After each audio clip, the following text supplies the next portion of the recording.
Hey everybody, the Bong is here ready to give you a brand new Let's Play. Mega Man 3 for the Nintendo Entertainment System is brought to you by MuchGames.ca. Now on YouTube overall, this would actually be the third time I've Let's Played this game. And you know what? I missed it, so why not do the game again? And for some reason my controller is not working. Oh, I think I know why. It's because I put in a different controller before. Duh! Alright, let's plug this in. Just get everything back to normal, because back then I had an older controller that pretty much, well, was the same kind of build, but for some reason it has to use different settings. I don't know why either. Lack of professionalism for the win!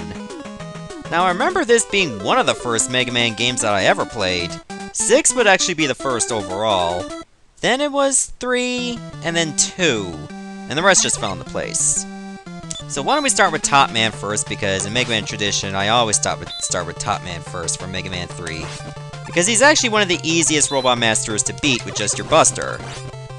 Well, easiest to beat overall, but in any case, I don't have any other weapons. It's like, I just love the Mega Man series so much that it was actually one of the first games that I ever Let's Played when I started my YouTube channel. Like, I did all 6 games. Not like all sequentially, well, I did them in the right order, but I did other games in between. But what I mean is that, well, I did all 6 before my first year was up. Well, actually within the first 2 or 3 months of my channel, really, that I just did Mega Man's 1 through 6. Now mind you, they weren't exactly my best LPs because I was starting at the time, and I was a little shy, you know, usually when you're LPing for the first time, that tends to happen. But that has long changed now. Trust me on this one. Now you can't get me to shut up.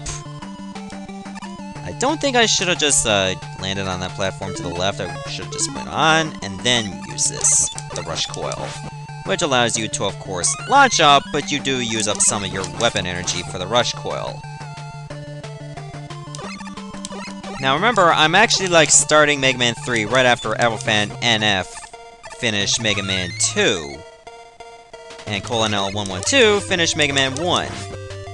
I imagine him having a very rough time, because Mega Man 1 was very rough for me as well. Especially back in the day, I mean, the game was much harder. You had 6 Robot Masters instead of 8, but that wasn't the part that made it hard.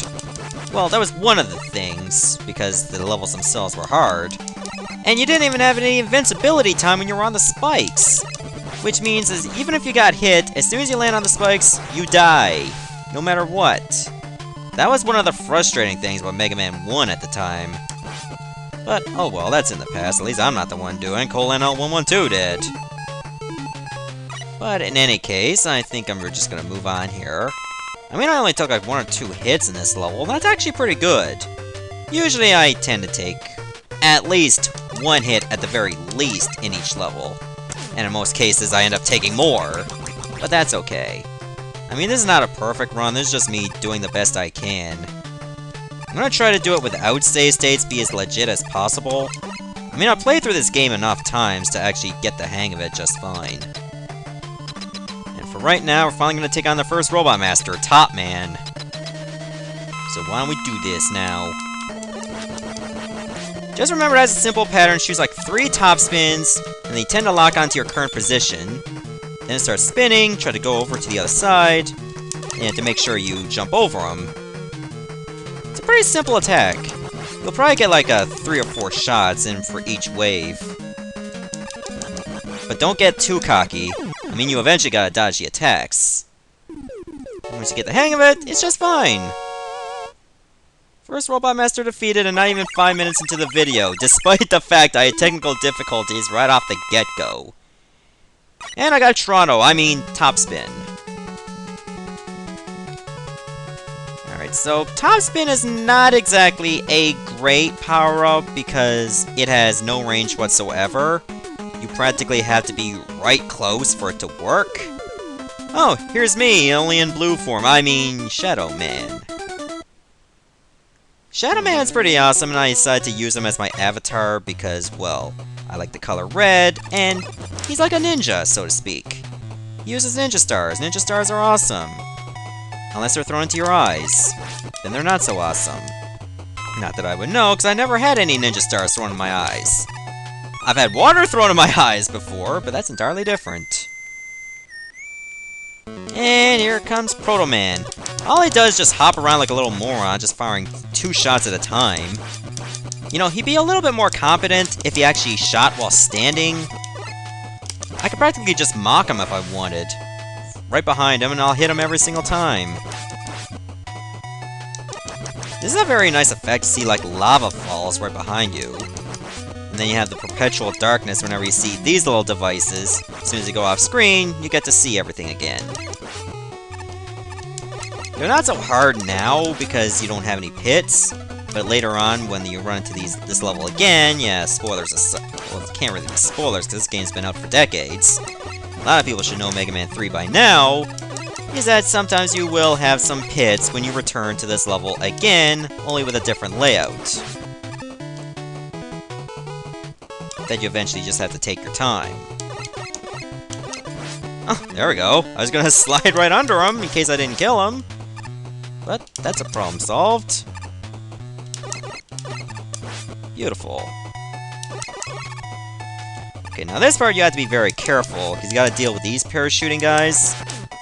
And if you're too close to the edge, well, you're gonna die, get knocked off into the lava. And that's an instant kill. Well, technically it's not something you can touch that'll kill you, it's just really a bottomless pit. But it does signify, yeah, you don't want to drop down there. So it's best to, like, jump a little forward, then jump back, kill the enemy, and then move on. Nice shot! I am quite a sharpshooter. There we go, you get these little dragonfly enemies, they're very easy. As soon as they drop straight down to your level, they're gonna start launching forward. But you can shoot them in like a few hits and then they're down. So let me get the top spin ready. And Shadow Man, he likes to hop around, either slide or shoot some shadow blades. Now, what he's doing, well, it's pretty much a guessing game, really. You never know if he's gonna fire the shadow blades or if he's gonna slide.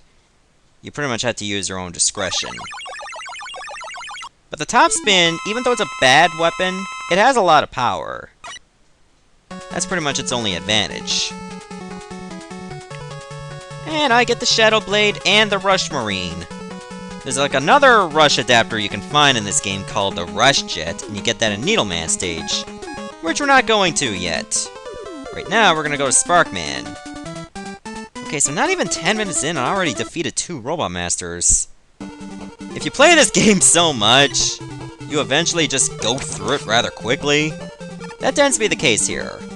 The thing I like about the Shadow Blades, you can actually aim them in multiple directions, rather than just, like, straight forward. You can shoot them upward, you can aim them diagonally. It's kind of like the Metal Blades from Mega Man 2, only they don't exactly go the full distance. They're kind of like boomerangs, they eventually just go back to your direction. But that's not necessarily a bad thing. You don't really need them to go all the way, because chances are you're only using them to kill robots that are very close to you. Such is the case here. Here, I'll demonstrate. Yeah, you kind of need to get in the habit of start using the Robot Master's weapons outside of boss levels. I mean, outside the boss battles themselves. Because usually I play like most people that play Mega Man. I don't use any new weapons until I get to the boss. Sometimes that can be a good habit, other times it can be a bad habit. But I mean, it's sometimes a bad habit because you make things harder on yourself, that's A. And B, chances are you don't really need all that weapon energy for just one single boss, because the chances are you're going to take them out in like 3 or 4 hits, or well, rather 5 or 6 to be the more specific term. You don't really need it that much. So that's why it's not really a bad idea to consider using your weapons outside of bosses. But in any case, why don't we just move on here. So we're pretty much at like the second half of this little level. It's gonna be a long drop. But it's well worth it. Because, well, obviously that's the only place we can go. There's your worth, right there. Alright, so what can I use here? I can probably use some more Shadow Blades. Not really. It's only a small amount that I've spent. Not a big deal in the grand scheme of things. Let me test out my Shadow Blade against these enemies. Take them on one hit, that's good enough for me. They really come in handy in this little stretch. Especially if these little nuts and bolts things are well above you. Let me get rid of you first, and then I can advance. I don't really need to kill that one. He's a witness to what I just did. And now you got Sparkman. His attacks, he likes to hop around eventually. Just fire like an 8-wave shot, and then a big spark shot that of course hit me, because I'm a dumbass. But he's a very simple boss. Usually when it comes to that big spark shock, it's good to like jump up before he shoots it, that way it goes above your head. As for like the 8-way, I mean of course it's all 8 directions. Just do your own discretion. If you can't dodge that from a far distance, then well, chances are you're a big derp. No offense. And now I get the Spark Shock. Spark Shock and Shadow Blade are pretty much very good weapons in this game. I think next is going to be Magnet Man, and then I'll probably stop for today. I mean, taking on 4 Robot Masters, that's not exactly a small workload. That's like half the bosses right there! Of, like, your current setup. You're going to be running into more bosses later on, not counting the Wily stages. Okay, I like Magnet Man stage music as well. I mean, it's just very epic. I mean, I find all the music in Mega Man 3 pretty good. Everyone says, like, Mega Man 2 had the best music. Yeah, probably I would say Mega Man 5 would have the best music. 3 is a very good frontrunner as well, and then maybe 7. Can't really say much about Mega Man 8, because the voice acting that was pretty bad overshadows literally everything. Which is sad but true. Luckily, all your weapon energy gets regenerated as soon as you go to the next stage. Well, what? Oh, I gotta clear that. Ooh, extra life. Another awesome thing about Mega Man, sometimes you can find extra lives out of the blue. Can you imagine playing Super Mario and like killing a Goomba and all of a sudden you see a 1-up mushroom? It's that kind of feel. Only this is more realistic. They even implemented that in the X games for crying out loud. I would have liked to grab that health, but it seems a bit too high. And now there's Mega Man 3's first glance of the invisible, well, the appearing and reappearing platforms. Oh, I could have made it up there. Of course, this little element makes it harder. You got these little things just sucking you. Not in that way! I mean just sending you over to a different point of the level. If you can do this without the rush jet, that's actually a very good sign that you're doing really well. I gotta get used to the pattern here, just to make sure I don't screw things up. Oh, that was perfect. They didn't throw any trick blocks to just go right above my head, which is good, because I hate those. Especially over a pit. Haha. I like the Shadow Blades, because sometimes it can do enough damage to take out an enemy in one hit. And that's always a good thing. Well, for me, not much for them! But I don't care about their feelings, because they're robots. They don't have feelings. They just have macros and stuff.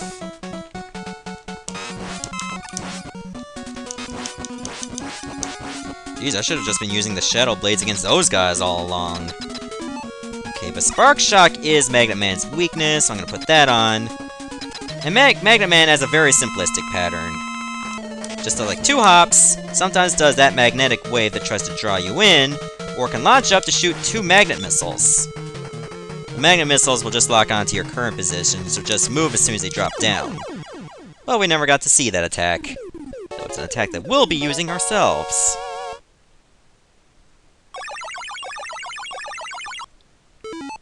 I absorb everything into my crotch. There we go, now we get the magnet missile. And with that, I think that's going to be enough for today. So stay tuned for the next part when I go over here to take on Hardman. See ya, everybody.